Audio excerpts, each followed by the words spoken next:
दोस्तों नमस्कार। 4 PM गुजरात पर आप सभी का बहुत बहुत स्वागत है। मैं हूं आपका दोस्त मयूर जैन। दोस्तों, आप सब जानते हैं कि पिछले 3 दिन से लगातार हम राजकोट में जो घटना घटी है, जिसको हम बड़े कहते हैं ना कि मतलब दुख के साथ, लेकिन बड़े खुल के ये कहते हैं कि ये हत्याकांड था। अब बताया जा रहा है कि 28 लोग तो कंफर्म जो है वो है कि वो चल बसे। अभी भी जो लोग मिसिंग है उनका कोई पता नहीं। लोगों के शरीर जो है उस तरह से जले हैं। बताया जा रहा है कि 800 डिग्री टेम्परेचर का तापमान हो चुका था उस जगह पे जब वो जल रहा था। वो game zone, TRP game zone. हमने वो खबर सब बताई आपको, फॉलोअप हम देते रहते हैं। आज भी इस पर एक बात करेंगे। गुजरात हाईकोर्ट ने इस पर जो है सुओ मोटो एक्शन लिया, और एक्शन लेते हुए जो कहा है वो बड़ा, अगर कोई भी सरकार में अगर थोड़ी भी शर्म बची हो तो उसको वो डूब मरना चाहिए। हाईकोर्ट, गुजरात हाईकोर्ट ने कहा कि ये अगर 3 साल से ये ऐसे ही चल रहा था तो प्रशासन और पुलिस क्या सो रहे थे क्या? कुंभकर्ण की निंद्रा में थे क्या? हाईकोर्ट ने कहा कि हमको, मतलब हाईकोर्ट को, गुजरात राज्य की जो प्रशासनिक मशीनरी है उस पर कोई भरोसा नहीं है। अब ये अगर कोई हाईकोर्ट या कोई भी कोर्ट कह दे तो ये डूब मरने वाली बात है उस सरकार के लिए, जो कि यहाँ पे कुंडली मार के बैठी है 28 साल से। हाईकोर्ट ने आगे ये कहा, मैं आपको बता दूं, पूरा मैंने ब्यौरा मेरे पास मैंने बना के रखा हुआ है आपके लिए, कि सुओ मोटो एक्शन लेने के बाद जब ये सुनवाई की गई तो स्पेशल जज हैं बीरेन वैष्णव साहब और देवेंद्र देसाई, उसकी बेंच उस सुनवाई के लिए बैठी थी। और हाईकोर्ट एडवोकेट एसोसिएशन के प्रेसिडेंट हैं ब्रिजेश त्रिवेदी, और एक और एडवोकेट है अमित पंचाल, उनके द्वारा दलीलें की गई। ठीक है। गुजरात हाईकोर्ट ने अहमदाबाद, सूरत, बड़ौदा, राजकोट में जितने भी गेम जोन इस तरह से बने हैं उनके लिए कौन से नियम है, कैसे नियम है, ये सब सबमिट करने का आदेश भी दिया। अर्जी जिसकी थी, अर्जदार जो था, उनके जो एडवोकेट थे अमित पंचाल, और राज्य सरकार के वकील, और अलग अलग म्युनिसिपल कॉरपोरेशन जो हमारी है उन सब के जो सरकारी वकील है, और अहमदाबाद फायर डिपार्टमेंट के जो अफसर हैं वो सब इसमें मौजूद रहे थे। और हाईकोर्ट ने सरकार से लेके लोकल बॉडीज तक की जो है वो मतलब धूल निकालती है। हाईकोर्ट ने कहा कि अगर नियम जो है आप कुछ बनाए हो तो दो हमको, किस तरह का गेमिंग जोन बनता है, तो क्या नियम है उनके, क्योंकि अब सरकार ने तय किया है कि अब वो उसके नई तरह से नए सिरे से नियम बनाएंगी उसके। तो ये इतनी इतनी निर्लज्ज, बेशरम, निकम्मी सरकार अब नियम फिर से बनाने जा रही है। आज का अखबार में बता रहा हूँ आपको, आज ये छपा हुआ है। सरकार ने कहा है कुछ इस तरह के कि हम जो है इसके बारे में अब नियम बनाएंगे। ये मैं आपको ये भी बता दूं कि अब नियम बनाए जाएंगे। राजकोट पुलिस कमिश्नर राजू भार्गव को का ट्रांसफर हो गया। म्युनिसिपल कमिश्नर आनंद पटेल का ट्रांसफर हो गया। लेकिन ट्रांसफर करने से क्या होता है? ट्रांसफर करने से कुछ नहीं होता है। ठीक है। एसआईटी का जो हेड है, एसआईटी जो बनी गई है सुभाष त्रिवेदी, अब वो कह रहे हैं कि घोर बेदरकारी जो है वो सामने आई है, किसी को भी छोड़ा नहीं जाएगा, किसी को बख्शा नहीं जाएगा। लेकिन जो चले गए उनका क्या? चिड़िया जब खेत को चुग जाए तो पछताने से क्या होता है? यही है। सुभाष त्रिवेदी साहब कह रहे हैं कि ये तो ट्रेलर है, और बहुत बड़े और भी अफसर जो है उनके खिलाफ बड़े सख्त एक्शन जो है वो लिए जाएंगे। ठीक है। ये भी पता चल रहा है कि इसी जगह पे 3 महीने पहले भी आग लगी थी, लेकिन इसको बिल्कुल नजरअंदाज कर दिया गया। ठीक है।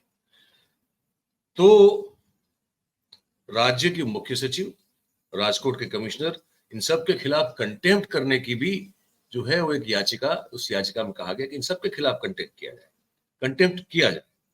अफसर जो है इस तरह के गेमिंग जोन में जाके फोटो खिंचवाते हैं, ये भी हमने आपको कल बताया था। ठीक है।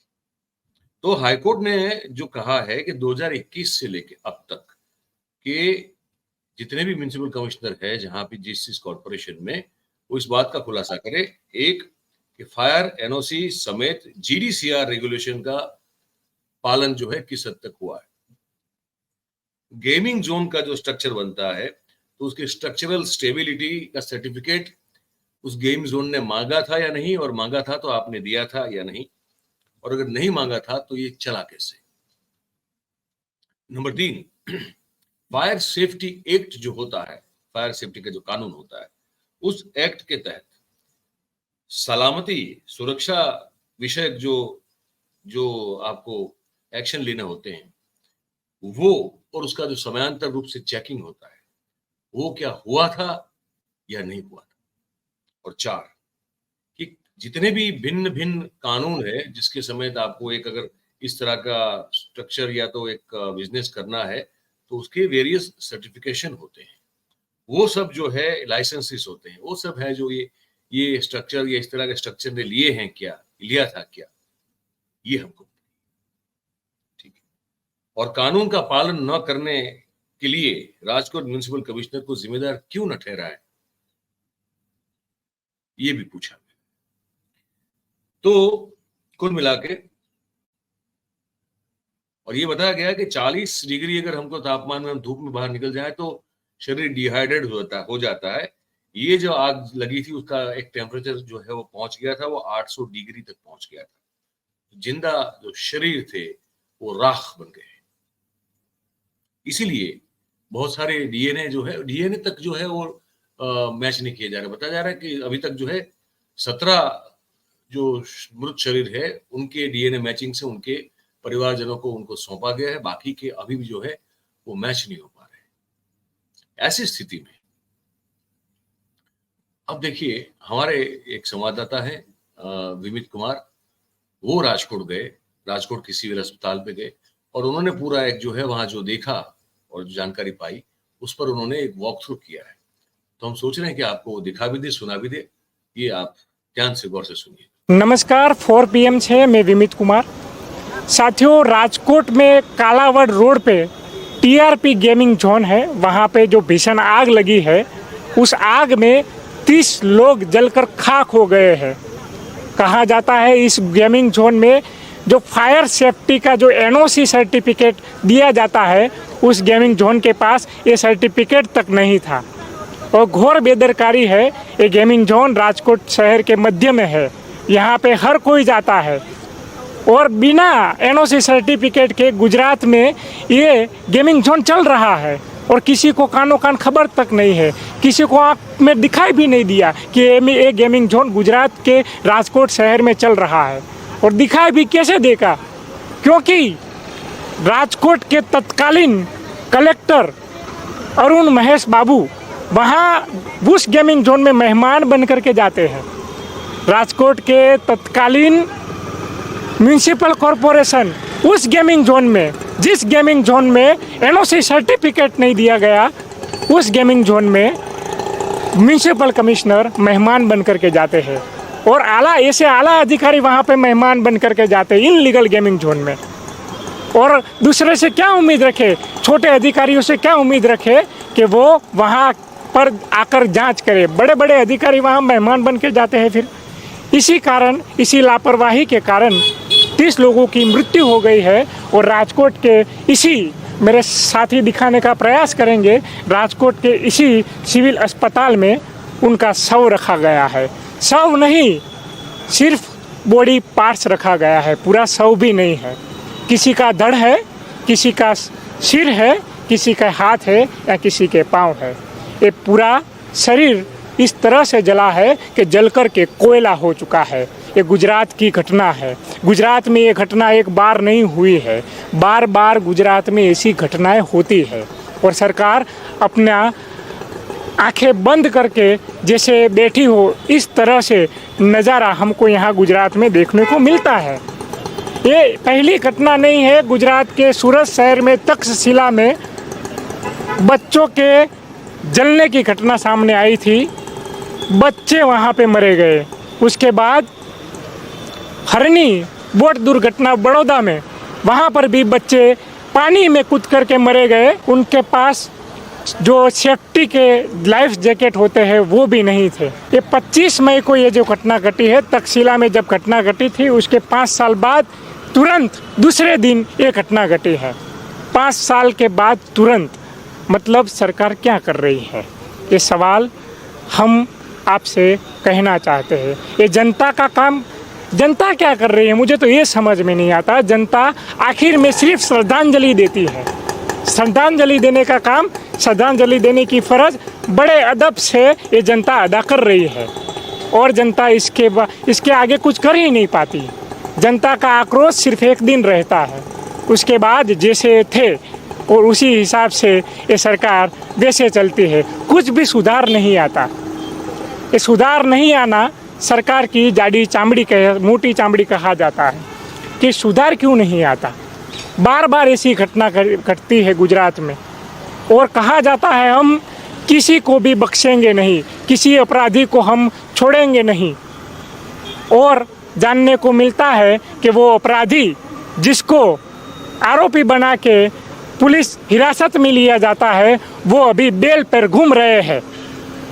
ये पहले की घटना में ऐसा हुआ है, इस घटना में क्या होगा क्या पता। आपके साथ हमारे कैमरामैन दिखाने को प्रयास करेंगे कि यहाँ पे बाहर कई लोग हैं जो इसी उम्मीद में है कि यहाँ पे किस डेड बॉडी को, उसका परिवार को वो डेड बॉडी मिलेगी, क्योंकि डेड बॉडी को पहचानना यहाँ पे मुश्किल होता जा रहा है। डीएनए टेस्ट के बाद ये डेड बॉडी पहचानी जाएगी, क्योंकि डेड बॉडी इस तरह से डेड बॉडी का कोयला हो चुका है। एक ही तरीका है डेड बॉडी को पहचानने का, डीएनए टेस्ट करवाए।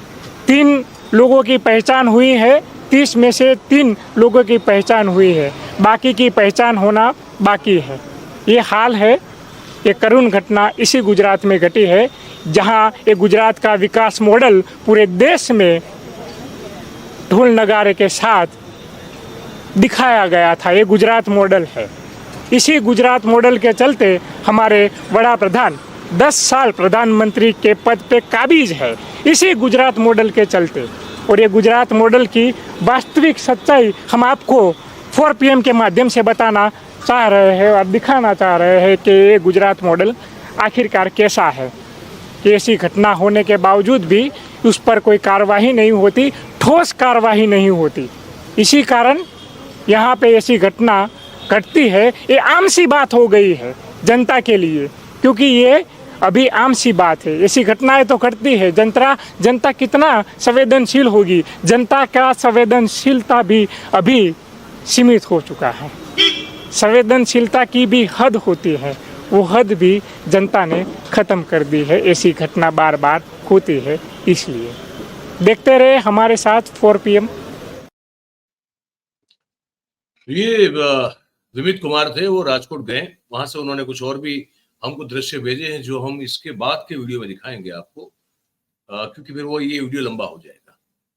उसमें आप देखेंगे, इसके बाद का जो वीडियो होगा उसमें आप देखेंगे हम सिर्फ दिखा रहे हैं, हमारी खुद की कमेंट्री बहुत कम होगी उसमें, कि किस तरह से मृतक के परिवारजन जो हैं, जितने भी मृतक हैं, वो उनकी क्या हालत हुई है और प्रशासनिक अधिकारियों के साथ उनकी जिस तरह की एक कॉन्फ्लिक्ट है और लाचारी भी दिखती है, गुस्सा भी दिखता है। वो अपने परिजनों जो मृतक हैं उनके अवशेष मांग रहे हैं। तो क्या स्थिति है पूरी, वो आपको दिखाएंगे।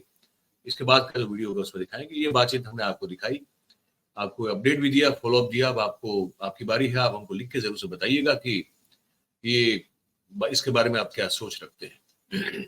कमेंट करके जरूर बताइए हमको। और बात अगर आपको हमारी पसंद आई हुई है, सही और सच्ची लगी हो जानकारी, तो फिर इस वीडियो को आप लाइक करें, इस वीडियो की लिंक को आप हो सके उतना शेयर करें, और हमारा जो चैनल है 4 PM गुजरात, आप उसे सब्सक्राइब करें और अपने आसपास के लोगों से बताएं। बहुत बहुत धन्यवाद आप सभी का इस कार्यक्रम में हमारे साथ जुड़ने के लिए। Thank you very much. नमस्कार।